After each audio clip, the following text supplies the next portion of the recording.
ಏನಾಯ್ತು sir? Court ನೋಟಿಸ್ನ ಕೊಟ್ಟಿದ್ದೀನಿ madam. Shock ಆದ್ರಾ? Officer ಅಲ್ವಾ ಮೇಡಮ್, ನೋಟಿಸ್ವರೆಗೂ ಬಂದಿದೆ ಅಂದ್ರೆ ಈ ಸಮಸ್ಯೆ ಎಷ್ಟು ದೂರ ಹೋಗುತ್ತೋ ಏನ್ ನಡೆಯುತ್ತೋ ಅಂತ ಗೊತ್ತಾಗಿ ತುಂಬಾನೇ ಶಾಕ್ ಆದ್ರು. ಹೆಜ್ಜೆ ಇಟ್ಟಿದ್ದೀನಲ್ಲ, ಇನ್ನೆಲ್ಲ ನಾಶನೇ. ಕೋರ್ಟಲ್ಲಿ ನಿಮ್ ವಿರುದ್ಧ ಅನ್ಯಾಯ ಆಗಿದೆ ಅಂತ ಫೈಲ್ ಆಗಿರೋದ್ರಿಂದ ಆ ಶೌರ್ಯ ಅವ್ರಿಗೆ ಇನ್ಮೇಲೆ ಮುಂದಕ್ಕೆ ತುಂಬಾ ಕಷ್ಟಗಳಿರುತ್ತೆ. ಶೌರ್ಯಂಗ್ ಕೊಟ್ಟಿದ್ದೀರಲ್ಲ ಅಂತ ಸುಮ್ಮನೆ ಆಗ್ಬಿಡ್ಬೇಡಿ. ಕಾಪಿ ಟು ಅಂತ ಕಳಿಸ್ಬೇಕಾಗಿರೋರ್ಗೆಲ್ಲ ಕಳಿಸ್ಬಿಡಿ. ಹಾಗೆ ಆಗ್ಲಿ ಮೇಡಮ್, ನಾನು ಬರ್ತೀನಿ. ಇದೆಲ್ಲ ನಿಜನಾ? ಆ ಶೌರ್ಯಗಾಗ್ಲೇ ನೋಟಿಸ್ ಹೋಗಿರುತ್ತೆ ಅಂತ್ಯಾ? ನೀವೇ ನೋಡ್ತಿದ್ದೀರಲ್ಲ, ಲಾಯರ್ ಬಂದ್ ಹೇಳ ಹೋದ್ರಲ್ಲ. ಅವ್ರನ್ನ ಕರೆದಿದ್ದು ನೀನು, ಕಳ್ಸಿದ್ದು ನೀನೇ ಅಲ್ವಾ? ಕೆಲ್ಸ ಆಗುತ್ತಾ ಅಂತ ಅನ್ಕೊಂಡಿದೀನಿ. ಸಿದ್ದು ತಂಟೆಗೆ ಯಾರೇ ಬಂದ್ರು ಅವ್ರಿಗೆ ಕ್ಷಮೆ ಇರೋದಿಲ್ಲ. ಅಂಥದ್ರಲ್ಲಿ ಸಿದ್ದುನ ಜೈಲಿಗೆ ಹಾಕಿಸ್ತಾನ? ಆ ಶೌರ್ಯಂಗೆ ಇನ್ನು ಮುಂದೆ ನಾನು ಆಟ ತೋರಿಸ್ತೀನಿ. ಈಗ ಮೊದಲನೇ ಸಲ ನಿನ್ಮೇಲ್ ನನ್ಗೆ ಪ್ರೀತಿ ಬರ್ತಾ ಇದೆ. ನಿನ್ನ ಯಾವಾಗ ನೋಡಿದ್ರು ನನ್ ಮಗನ್ ಹಿಂದೆ ಓಡ್ ಬಂದವಳು ಅವನ್ಗೆ ಶನಿ ತರ ಅಂಟ್ಕೊಂಡಿದ್ಯಾ ಅಂತ ಅನಾವಶ್ಯಕವಾಗಿ ನಿನ್ನ ತಲೆ ಮೇಲೆ ಕೂಸ್ಕೊಂಡಿದ್ದಾನೆ ಅಂತ ಒಂದ ಎರಡ ಯಾವ ಕಡೆಯಿಂದ ನೋಡಿದ್ರು ನಿನ್ಮೇಲ್ ನನ್ಗೆ ಒಳ್ಳೆ ಉದ್ದೇಶನೇ ಇರ್ಲಿಲ್ಲ. ಅಂತದ್ರಲ್ಲಿ ನನ್ ಸಿದ್ದುಗೋಸ್ಕರ ಆ ಶೌರ್ಯನ್ಗೆ ನೋಟಿಸ್ ಕಳಿಸ್ತೆ ನೋಡು, ಅಲ್ಲಿ ಈ ಮೀನಾಕ್ಷಿ ಮನ್ಸನ್ನ ಗೆದ್ಬಿಟ್ಟೆ ನೀನು. ಸಿದ್ದು ಮೇಲಿನ ಪ್ರೀತಿಯಿಂದನೇ ನೀವ್ ಎಷ್ಟು ಸಲ ಏನೇ ಮಾತಾಡಿದ್ರು ನಾನೇನು ವಾಪಸ್ ಮಾತಾಡ್ತಿರ್ಲಿಲ್ಲ. ಅರ್ಥ ಆಯ್ತು ಬಿಡು. ಈಗ ನನ್ ಮಗನ್ಗೆ ತಕ್ಕ ಜೋಡಿ ನೀನೆ ಅಂತ ಅನ್ನಿಸ್ತಾ ಇದೆ. ಅವನ್ ಜೈಲ್ಗೆ ಹೋಗಿದ್ದಾನೆ, ಇನ್ನು ಅವನಿಂದ ಏನು ಪ್ರಯೋಜನ ಇಲ್ಲ ಅಂತ ನೀನ್ ದೂರ ಹೋಗ್ಲಿಲ್ಲ ನೋಡು, ಅದೇ ನನ್ಗೆ ನಿನ್ನಿಂದ ತುಂಬಾ ಇಷ್ಟ ಆಗಿದ್ದು. ಇಷ್ಟು ದಿವಸ ನೀನಂದ್ರೆ ನನ್ಗಿಷ್ಟ ಇರ್ಲಿಲ್ಲ, ನೀನ್ ಮಾಡೋ ಕೆಲ್ಸನೂ ಇಷ್ಟ ಇರ್ಲಿಲ್ಲ. ಆದ್ರೆ ಇನ್ಮುಂದೆ ಹಾಗಲ್ಲ. ಆ ಶೌರ್ಯ, ಕಲ್ಯಾಣಿ ಎಲ್ರು ಮರ್ಯಾದೆನೂ ನೀನ್ ತೆಗಿಬೇಕು. ನಿನ್ ಜೊತೆ ನಾನಿರ್ತೀನಿ. ಮಾತು ನಂದು, ಇನ್ ಮುಂದೆ ಆಟ ನಿಂದಾಗ್ಬೇಕು. ನೀವು ನನ್ನ ನಂಬಿ ನನ್ನ ಜೊತೆ ಸೇರ್ಕೊಂಡ್ರೆ ಅದಕ್ಕಿಂತ ಇನ್ನೇನ್ ಬೇಕು ಅತ್ತೆ ನಂಗೆ. ಹಾಗೆ ಮಾಡೋಣ, ಅವರನ್ನ ನಾಶ ಮಾಡೋಣ.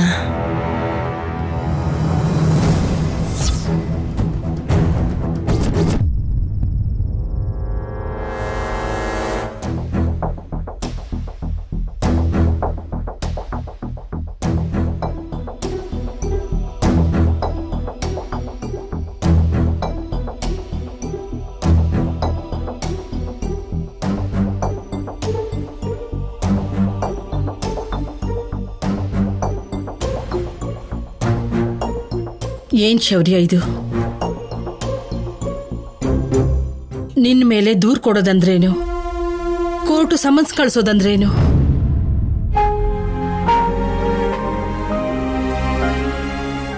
ಆ ಸಂಪದ ಸಿದ್ದು ಪೀಡೆ ತೊಲಗ್ತು ಅಂತ ಅನ್ಕೊಂಡ್ರೆ ಅವ್ರು ಇವಾಗ ಈ ತರ ಮಾಡಿದಾರ? ಸಮಸ್ಯೆಗಳೆಲ್ಲ ಮುಗೀತಲ್ಲ ಅಂತ ಮನಸ್ಸಿನಲ್ಲಿ ಸಂತೋಷ ಪಟ್ಕೊಳ್ತಿದ್ದಾಗ ಮತ್ತೆ ಕೋರ್ಟು ಕೇಸು ಅಂತ ಪ್ರಾಬ್ಲಮ್ ಶುರುವಾಗೋಯ್ತಲ್ಲ.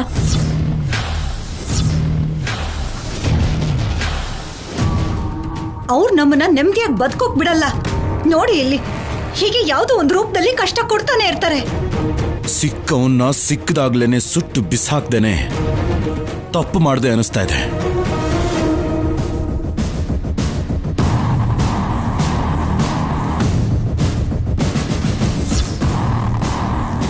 ಹೀಗೆ ಇದಕ್ಕಿದಾಗೆ ನೋಟಿಸ್ ಕಳಿಸೋದು ಅಂದ್ರೇನು? ಮಗುನ ಹೆತ್ತು ಬಿಟ್ಟು ಅವನ ಆಲನೆ ಪಾಲನೆ ನೋಡ್ಕೊಳ್ದೇನೆ ತನ್ನ ದಾರಿ ತಾನು ನೋಡ್ಕೊಂಡ್ಲು.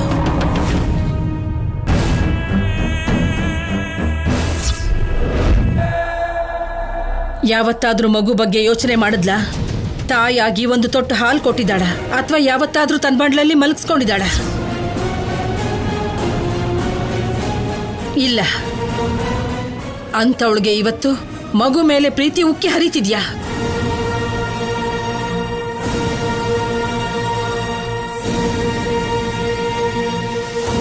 ಮಗು ಮೇಲೆ ಪ್ರೀತಿನೇ ಇಲ್ಲ, ಹಠಾತ್ತಾಗಿ ಗಂಡನ ಮೇಲಿನ ಹಕ್ಕು ಕೂಡ ನೆನಪಿಗೆ ಬಂದಿದೆ. ಯಾಕೋ? ಇದೆಲ್ಲ ಅವ್ರು ಆಡ್ತಿರೋ ನಾಟಕ. ಯಾರು ಮಾಡಿದ್ರು ಇವತ್ತು ಕೋರ್ಟು ಕೇಸು ಅಂದ್ರೆ ಶೌರ್ಯನ್ ಮರ್ಯಾದೆ ಹೋಗುತ್ತೆ.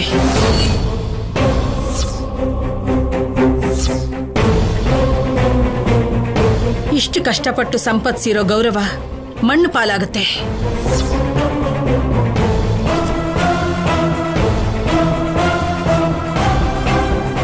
ಹೇಳಿ ಆಫೀಸರ್, ಏನ್ ಮಾಡೋದು? ಸಂಪದ ಸಿದ್ದುನ ತಪ್ಸೋದಕ್ಕೆ ಹೊಸ ನಾಟಕ ಶುರು ಮಾಡಿದಾಳೆ.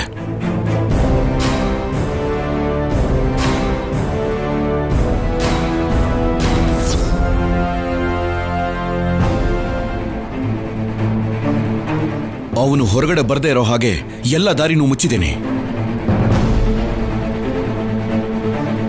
ಕೇವಲ ಸಿದ್ದುಗೋಸ್ಕರ ಇವತ್ತು ಮೋಕ್ಷ ತನ್ನ ಮಗ ಅಂತ, ನಾನು ಅವಳ ಗಂಡ ಅಂತ ನೆನಪಿಗೆ ಬಂದಿರೋ ಹಾಗಿದೆ.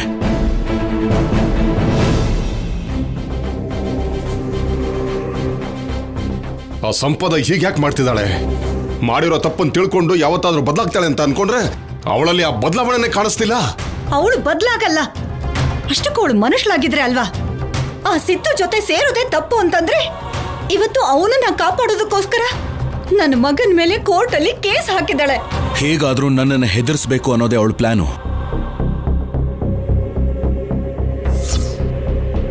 ಒಂದು ಹೆಣ್ಣು ಸರಿಯಾಗಿದ್ರೆ ಆ ಕುಟುಂಬ ಚೆನ್ನಾಗಿರುತ್ತೆ. ಅದೇ ಹೆಣ್ಣು ದಾರಿ ತಪ್ಪಿದ್ರೆ ಹೀಗೆ ಕೆಲವು ಕುಟುಂಬಗಳು ನೋವು ಪಡಬೇಕಾಗುತ್ತೆ. ನಾವು ಕೇರಳಕ್ಕೆ ಹೋಗಿದ್ದಾಗ ನಮ್ಮ ಪ್ರಾಣನ ತೆಗೆಯೋದಕ್ಕೆ ನೋಡಿದ್ರು, ಅದು ಸಾಧ್ಯ ಆಗ್ಲಿಲ್ಲ. ಕೊನೆಗೆ ಇವನ್ ಸಿಕ್ಕಾಕೊಂಡ. ಆದ್ರೆ ಸಂಪದ ತಪ್ಪಿಸ್ಕೊಂಡ್ಲು. ಅಷ್ಟಕ್ಕೂ ಇದೆಲ್ಲ ನಿನ್ನಿಂದನೇ ಕಣೆ. ಅವಳ ಕೋಪ ಎಲ್ಲ ನಿನ್ನ ಮೇಲೇನೆ. ಆ ಕೋಪನ ನನ್ನ ಮಗನ ಮೇಲೆ ತೋರಿಸ್ತಾ ಇದ್ದಾಳೆ. ಕೊನೆಗಿಲ್ ನೋಡು, ಹೀಗೆ ಶೌರ್ಯನ ಎಲ್ಲರೂ ಮುಂದೆ ದೋಷಿಯಾಗಿ ನಿಲ್ಸುವಂತ ಪರಿಸ್ಥಿತಿ ಬಂದಿದೆ.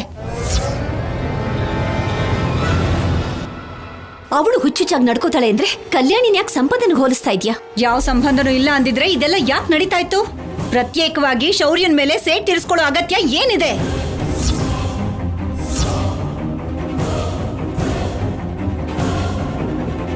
ಆ ಸಂಪದ ಮಾಡಿರೋ ಕೆಟ್ಟ ಕೆಲಸದ ಬಗ್ಗೆ ಯೋಚನೆ ಮಾಡ್ದೇನೆ ಅದಕ್ಕೆ ಕೂಡ ಕಲ್ಯಾಣಿನೇ ಕಾರಣ ಅನ್ನೋ ಹಾಗೆ ಮಾತಾಡ್ತಿದ್ಯಲ್ಲ. ನನ್ನ ಮಾತು ಕಠಿಣವಾಗಿದ್ರು ನಾನು ಹೇಳೋದೆಲ್ಲ ಸತ್ಯನೇ ಅಲ್ವೇನಮ್ಮ? ಇಷ್ಟು ದಿನಗಳಿಂದ ಎಲ್ಲಾ ರೀತಿಲೂ ಆ ಸಂಪದ ಸಿದ್ದು ನಮ್ ಕುಟುಂಬಕ್ಕೆ ಕಷ್ಟ ಕೊಡ್ಬೇಕು ಅಂತ ನೋಡ್ತಾ ಇದಾರೆ ಅಂತಂದ್ರೆ ಅದಕ್ಕೆ ಕಾರಣ ಮುಖ್ಯವಾಗಿ ಕಲ್ಯಾಣಿನೇ. ಸಾಕ್ ಸುಮ್ನೆ ಇರೋ ದಮಯಂತಿ, ಪ್ರತಿಯೊಂದು ವಿಷಯದಲ್ಲೂ ಕಲ್ಯಾಣಿನ ಬೈತಾನೆ ಇರ್ತೀಯ. ಇಲ್ದಿರೋ ಮಾತನ್ನ ನಾನೇನಾದ್ರೂ ಹೇಳ್ತಾ ಇದೀನಾ? ಇರೋದನ್ನೇ ತಾನೇ ಹೇಳ್ತಾ ಇರೋದು. ಅಮ್ಮ, ಯಾರಿಗೋಸ್ಕರನೋ ನಮ್ಮಲ್ಲಿ ನಾವು ಯಾಕೆ ಜಗಳ ಮಾಡ್ಕೋಬೇಕು?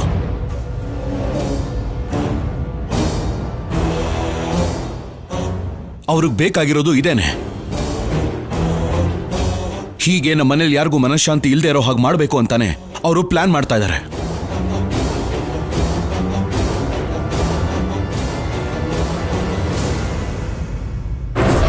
ಇದಕ್ಕೆ ಅಂತ್ಯ ಇಲ್ವಾ? ಎಷ್ಟು ಕಾಲ ಅವ್ರ ಚೇಷ್ಟೆನ ಸಹಿಸ್ಕೋಬೇಕು? ಕೊನೆಗೂ ನಿನ್ ಮೇಲೆ ಕೇಸ್ ಹಾಕಿ ನಮ್ಮ ಕುಟುಂಬದ ಮರ್ಯಾದೆ ತೆಗೆಯೋವರೆಗೂ ಬಂದಿದ್ದಾರೆ. ಇನ್ನೂ ನೋಡ್ತಾ ಕೂತ್ಕೊಳ್ಳೋಣವಾ? ಅದರ ಅವಶ್ಯಕತೆ ಇಲ್ಲ ಅಜ್ಜಿ. ಇದಕ್ಕೆಲ್ಲ ಕಾರಣ ಆ ಸಿದ್ದುನೇ. ಅವನಿಗೆ ಬುದ್ಧಿ ಕಲಿಸಿದ್ರೆ ಆ ಸಂಪದಾಗೆ ಬುದ್ಧಿ ಬರುತ್ತೆ. ಇವತ್ತು ಅವನನ್ನು ಮುಗಿಸದೆ ಬಿಡೋದಿಲ್ಲ.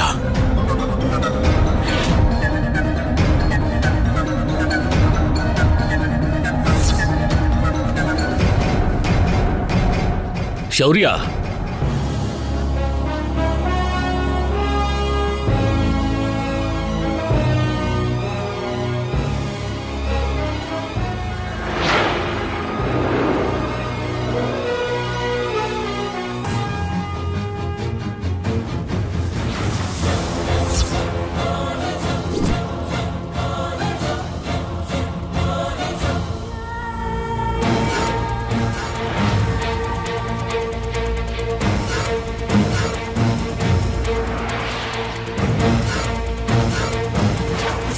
ವಾಸು, ಅವನಿರೋ ಸೆಲ್ ಓಪನ್ ಮಾಡು. ಇಲ್ಲಿವರೆಗೂ ಅವನ್ನ ಜೀವಂತವಾಗಿ ಬಿಟ್ಟು ತುಂಬಾ ದೊಡ್ಡ ತಪ್ಪು ಮಾಡಿದೆ. ನಿಂತ್ಕೋ ಶೌರ್ಯ.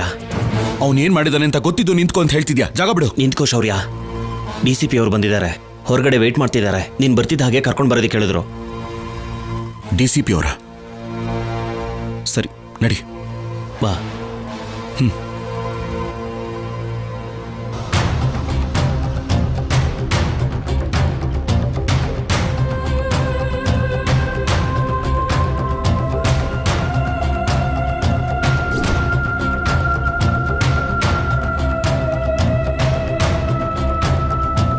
ನೀನು ಮಿಸ್ಟರ್ ಶೌರ್ಯ, ಮಿಸ್ಟರ್ ಶೌರ್ಯ,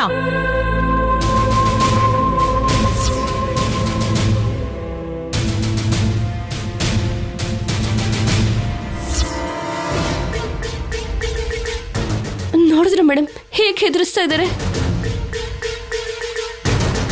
ವಾಟ್ ಇಸ್ ದಿಸ್ ಶೌರ್ಯ? ನನ್ನ ಕಣ್ಣೆದುರಿಗೆ ಹೀಗೆ ಬಿಹೇವ್ ಮಾಡ್ತೀಯಾ?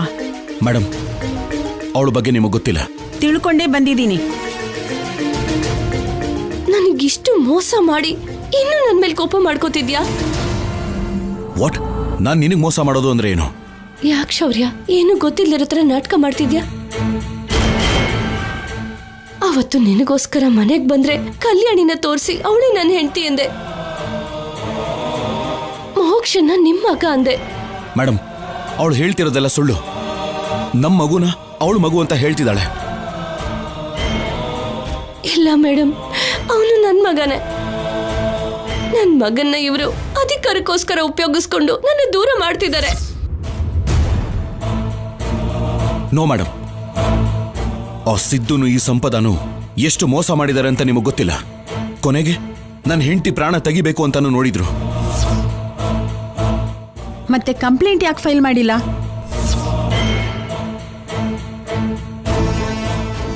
ಯಾವುದೇ ಕಂಪ್ಲೇಂಟ್ ಫೈಲ್ ಮಾಡ್ದೇನೆ ನೀನ್ ಇವಾಗ ಅವಳು ತಪ್ಪು ಮಾಡಿದಾಳೆ ಅಂದ್ರೆ ನಂಬೇಕಾ? ನಾನು ಹೇಳ್ತಿರೋದು ನಿಜಾನೇ ಮೇಡಮ್. ಮೋಕ್ಷ ಕಲ್ಯಾಣಿ ಮಗು. ಆ ಮಗುಗೂ ಇವಳಿಗೂ ಯಾವ ಸಂಬಂಧನೂ ಇಲ್ಲ. ಸಂಬಂಧ ಇದೆಯೋ ಇಲ್ವೋ ಅನ್ನೋದು ಇನ್ವೆಸ್ಟಿಗೇಷನ್ ಅಲ್ಲಿ ಗೊತ್ತಾಗುತ್ತೆ. ಕೋರ್ಟಲ್ಲಿ ನಿನ್ ಮೇಲೆ ಕೇಸ್ ಫೈಲ್ ಆಗಿರೋದಕ್ಕೆ ನಿನ್ನನ್ನ ಇಮಿಡಿಯೇಟ್ ಆಗಿ ಸಸ್ಪೆಂಡ್ ಮಾಡಬೇಕು ಅಂತ ಮೇಲ್ಗಡೆಯಿಂದ ಆರ್ಡರ್ ಬಂದಿದೆ.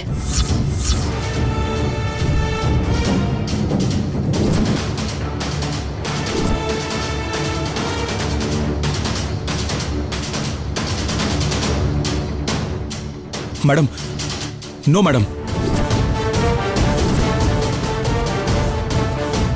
ಈ ಡ್ರೆಸ್ ನನ್ನ ಪ್ರಾಣ ಮೇಡಮ್. ನನ್ನ ಸರ್ವಿಸ್ ರೆಕಾರ್ಡ್ಸ್ ನೋಡಿ madam.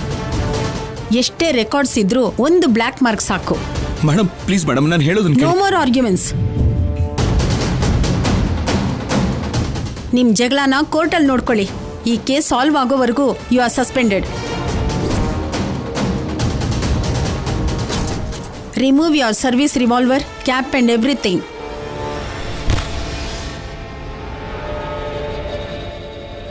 I said remove.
You may go now.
Hello officer, sorry, ಈಗಲ್ವಲ್ಲ. ನೋಡು ಶೌರ್ಯ, ಈಗಲೂ ಮಿಂಚೋಗಿರೋದು ಏನೂ ಇಲ್ಲ. ನನ್ನ ಮಗು ನನಗೆ ಕೊಟ್ಬಿಟ್ರೆ ನಿನ್ನ ಯೂನಿಫಾರ್ಮ್ ಮತ್ತೆ ನಿನ್ನ ಮೈ ಮೇಲೆ ಬರೋ ಹಾಗೆ ಮಾಡ್ತೀನಿ.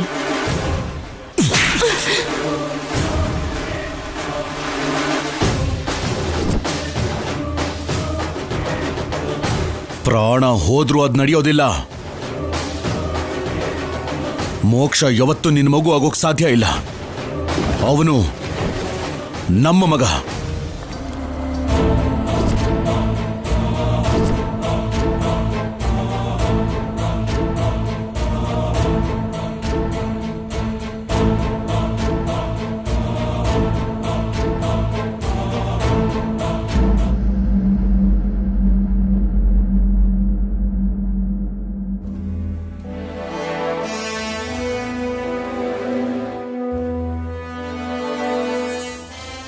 ನಿನ್ನ ಮನೆವರೆಗೂ ಡ್ರಾಪ್ ಮಾಡ್ತೀನಿ ಬಾ. ಬೇಡ ವಾಸು. ಡಿಪಾರ್ಟ್ಮೆಂಟ್ ನನ್ನ ಪ್ರಾಮಾಣಿಕತೆಗೆ ಕೊಟ್ಟಿರೋ ಬಹುಮಾನ ನೋಡ್ದ. ನಿನ್ನ ನಿಯತ್ತು ಡಿಪಾರ್ಟ್ಮೆಂಟ್ಗೆ ಗೊತ್ತಿಲ್ಲದೆ ಏನಿಲ್ಲ. ನೀನು ಇದ್ರ ಬಗ್ಗೆ ಸ್ವಲ್ಪ ಯೋಚನೆ ಮಾಡು.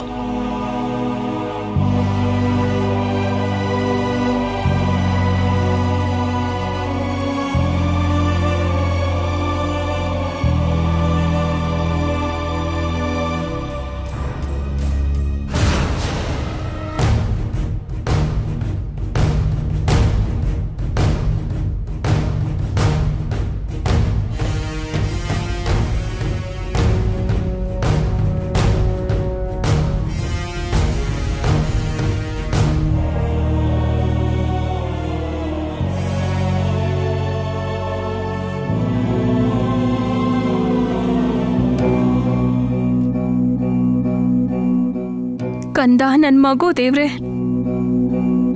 ನನ್ನ ಹೊಟ್ಟೆಲಿ ಅವನು ಹುಟ್ಟದೆ ಹೋದ್ರು ನಾನು ಹೆತ್ತ ಮಗು ಹಾಗೇನೆ. ಇಲ್ಲಿವರೆಗೂ ನನಗೆ ಅವನು ದೂರ ಆಗ್ತಾನೆ ಅನ್ನೋ ಆಲೋಚನೆ ಕೂಡ ಇಲ್ಲ. ಆದ್ರೆ ಈಗ ಮೊದಲನೇ ಸಲ ನನಗೆ ಭಯ ಆಗ್ತಾ ಇದೆ. ನನ್ ಕಂದ ನನ್ನಿಂದ ಎಲ್ಲಿ ದೂರ ಆಗ್ತಾನೋ ಅಂತ.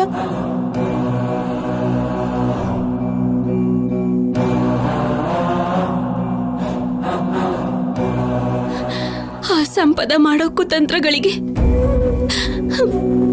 ನನ್ ಕಂದ ನನ್ನಿಂದ ದೂರ ಆಗದೆ ಇರೋ ತರ ನೋಡ್ಕೋ ಸ್ವಾಮಿ. ಅವನಿಲ್ದೆ ನನ್ನ ಕೈಲಿ ಬದುಕೋಕಾಗಲ್ಲ.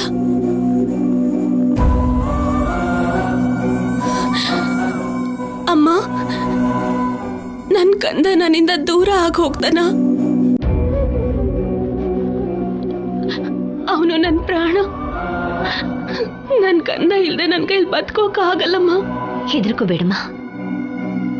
ಪ್ರೀತಿ ಮುಂದೆ ದ್ವೇಷ ಯಾವತ್ತೂ ಗೆಲ್ಲುವುದಿಲ್ಲ.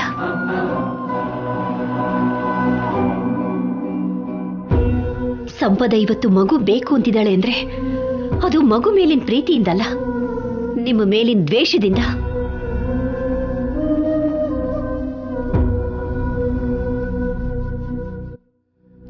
ಆ ಸಿದ್ದುನ ಜೈಲಿಂದ ಬಿಡುಗಡೆ ಮಾಡಿಸ್ಬೇಕು ಅನ್ನೋ ಸ್ವಾರ್ಥದಿಂದ. ಯಾಕಮ್ಮ ಇಷ್ಟು ದ್ವೇಷ? ಅಂತ ತಪ್ಪು ಏನ್ ಮಾಡಿದೀವಿ? ಬೇಡ ಅಂತ ಒದ್ದು ಹೋಗಿದ್ದು ಅವಳೇ ತಾನೆ. ಮನುಷ್ಯನಾದವನಿಗೆ ಮನಸ್ಸಿರುತ್ತೆ, ಬುದ್ಧಿ ಕೂಡ ಇರುತ್ತೆ. ಆದ್ರೆ ಪ್ರಾಣಿಗಿಲ್ವಲ್ಲಮ್ಮ.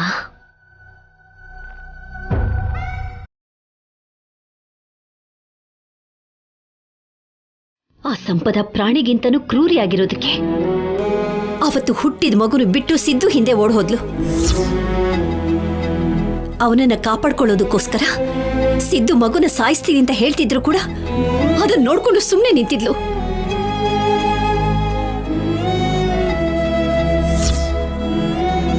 ಅಂಥ ಕ್ರೂರಿಗಳ ಬಗ್ಗೆ ಯೋಚನೆ ಮಾಡಿ ನಮ್ಮ ಸಮಯನ ಹಾಳು ಮಾಡ್ಕೊಳ್ಳೋದು ಬೇಡ. ನಮ್ಮ ಒಳ್ಳೇದೇ ಆಗತ್ತೆ ಕಲ್ಯಾಣಿ.